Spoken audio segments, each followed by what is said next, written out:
Magabi sa tanan nga taga Butuan, tibuok Caraga Region, sa akong mga kababayan diri sa Butuan. Butuanon yun ko, gipanganak ko diha sa Butuan Doctors Hospital. Ako mga igsoon diri sa Orios ng eskwela, ang uban sa Agusa National High School. So, nagpasalamat ko kay natagaan ko opportunity nga makasulti, nasigamay lang about kay Pastor. Kasi I have known Pastor for more than 40 years. Bata pa ko, nakailan na ako si Pastor. So, kumbaga, living witness ko, ug sa mga kaubanan ako na dinhi, unsa gyud yang kinabuhi. Daghang kay tagmadulog kasi sa media, di ba? Puro mostly negatibo. Labi na kay naa siya'y mga kaso nga wala pa mampod na pamatud-an. Dili pa man gyud siya convicted. Kaso pa lang na nga himo-himo. So, daghantag mga kaigsuunan nga usahay ang ilang madunggan mo ilang tuuhan. So, mo nang naami diri karon, na ako diri karon, para isulti ang tinuod kinsa gyud si Pastor. Si Pastor maayo gyud nga tao. Kay kung dili pa maayo, ngano makig-uban man mi sa iya for 40 years. More than 40 years. Kung dili pa siya matarong nga tao, nganong amigo man sila ni Tatay Digong for more than 40 years. Since 1980s pa, wala pa na mayor si Tatay Digong. Amigo na sila, fiscal pa lang si Tatay Digong. Umakita nato karon dire ang standee ni Tatay Digong ni Pastor, nakaana si Pastor, wag yung ko nagdahom nga pareho ni Mayor mag-birthday celebrate, ang birthday celebration nasa kulungan. Best friend yun sila. First time, si Pastor nag-birthday nasa detention center, maupod ang atong Tatay Digong. Pero, isag yun ang akong nakita nga pareho sila, si Pastor, naa siya diri sa, before siya ni pasok, no, ni dagan sa politika, as senator. Naa siya sa religious side, si Tatay Digong nasa political, pero naa sila things in common. Ang ilang gugma sa Pilipinas o sa mga Pilipino. Muna kung makita nato, ang SMNI, gihatag yun na ni Pastor para sa nation building. Ang SMNI, makita ninyo, support yun siya, ni support sa tanan nga mga lihok ni Tatay para sa Pilipinas na tanan. Hangtod manggali karon. No, sa atong rally sa PDP Laban, kanunay na ang SMNI. SMNI change the landscape of news. Diba? News reporting. Kay dirig yun sa SMNI, nisulti yun si Pastor nga, kinahanglan ang tinuod lang ang isulti. Dili ta pwede bayaran, dili ta pwede mahimong bias. Muna nga, sa tanan nga nakadungog og dili kaayo-maayo kay Pastor, ayaw ninyo na tuuhi. Kami ang mas nakaila ni Pastor. Before pa si Pastor ni pasok diri sa politika, kami manggani wala nagdahom nga musulod siya, kay kontento naman si Pastor nga diha siya sa spiritual nga side. Sa una pa, si Pastor gabuhat na gyud og daghang humanitarian works. Una, naana siya Children's Joy Foundation. Kanang Children's Joy Foundation gahatag nag free nga education, gift of education gikan sa kindergarten hangtod college. Tinuod na mga igsuod ang iyang eskwelahan nga Jose Maria College, din mangyun na si Attorney Torion sa law. Mga igsuon, abi ninyo, halos tanan diha scholars. Wala na siya ginansya. Kay gipatukod yun na ni Pastor para sa tanan nga kabos o sa tanan nga nagkinahanglan og tabang. Labi na sa edukasyon. Na ay foundation si Pastor nga gitukod nga SPM. Kanang SPM para na sa kalikasan. Munang hundreds of thousands of trees na tanom na tungod na sa pangunguna ni Pastor. para na sa atong environment to support. Kasi di ba, grabe na ang effect karon sa climate change.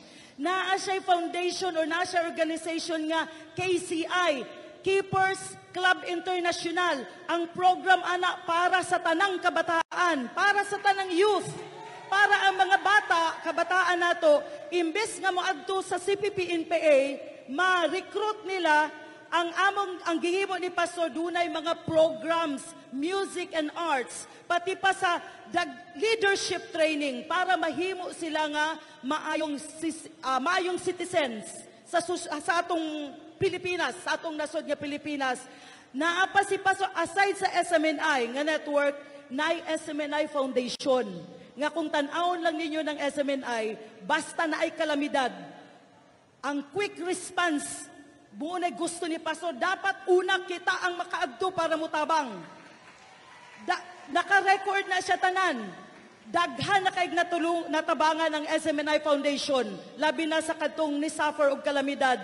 Ug naapay isa para sa akong mga kaubanan nga IPs diri sa Butuan o mga manubo sa Agusan na ay UNIFIL nga organization si Pastor, United Indigenous Peoples Heritage in the Philippines.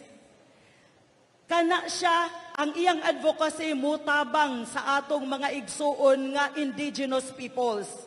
In fact, mga igsuon, si Pastor ang nag-inspire sa akoa para mubalik sa akong tribo o mutabang sa akong tribo. Manubo ko mga igsuon. Manubo ko ang akong lolo, tribal chieftain, o nga daghang kaayo ko og mga ang akong pamilya diri sa Butuan, sa Kabadbaran, sa Bayugan, hangto dito sa Cagayan, dako kayo mga clan. Si Pastor na nag-inspire sa amua nga mutabang sa tribo. Kanang UNIFIL ni Pastor, before pa manggani na natukod, daghan na gyud siya gitabangan. Dato pamulingan siya, gi-adapt siya as dato sa atong mga tribo. Plus, kaning gusto ni Pastor nga mahimo ang Pilipinas, iyaha gyud nang damgo nga ang Pilipinas mahimong first world country. Kaysa sige niya og libot sa nagkalain-laing nasod sa kalibutan, niingon si Pastor, kaya man gyud nato na. In fact, niingon siya nga, Philippines is the most beautiful country in the world. Usay nakaingon ko nga, tinuod ba ni? Pero, kay nakalibot naman po ko sa lain-laing nasod sa kalibutan, tungod po ni Pastor, abi niyo maigsoon, pagtuyok nako sa atong mga kabukiran sa tibok Pilipinas, nakaingon jud ko, tama si Pastor. Pagkanindot yun sa Pilipinas. Diri sa Pilipinas, naagyod tay mga bukid nga murag Switzerland. Naatay mga bukid nga murag Austria, murag Canada. Wala lang tay, of course, wala lang tay snow. Pero ang atong mga kabukiran, pertig yung gwapuha. Nakaingon ko, tama, magyuday si Pastor, na mismanage lang nato ang atong resources or ang kwarta. Tungod kay grabe ang korupsyon. Mo nang ningon si Pastor, kung ako mudaog sa Senado, isa ni sa akong tutukan. Kaning ang kagwapo sa Pilipinas, mapadayag sa tibuok kalibutan para mudako o makatabang pud sa atong economy. Mauna, mga Butuanon, mga kababayan ako sa Butuan o sa tibuok Caraga Region, tagaan natong chance si Pastor. Sigado, di gyud mo magmahay, I'll tell you, di gyud mo magmahay, dako kay siya makontribute sa Pilipinas. Usay dili namo unta siya, murag alanganin mi nga unta si Pastor diri na lang no, diri na lang mi sa kingdom. Pero dili man pud namo pwedeng idalo si Pastor kay ang yang gugma sa Pilipinas pertiman kalalom. Ingon siya, it's time for me to go out from our community and help the whole Philippines. So, gigugma ba nato si Tatay Digong? Gigugma ginato si Tatay Digong? Gusto bang nato siya makauli, di ba? Higugmaon nato yung best friend more than 40 years kay malipay gid siya. Padaogon na to yung best friend for more than 40 years, malipay gid siya.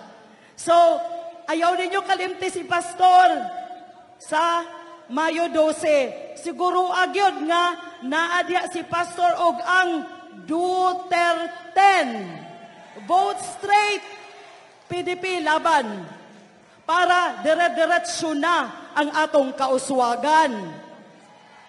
Promise ninyo na, kay tatay, daghang salamat. Panalanginan tang tanan sa Diyos. Mayang gabi.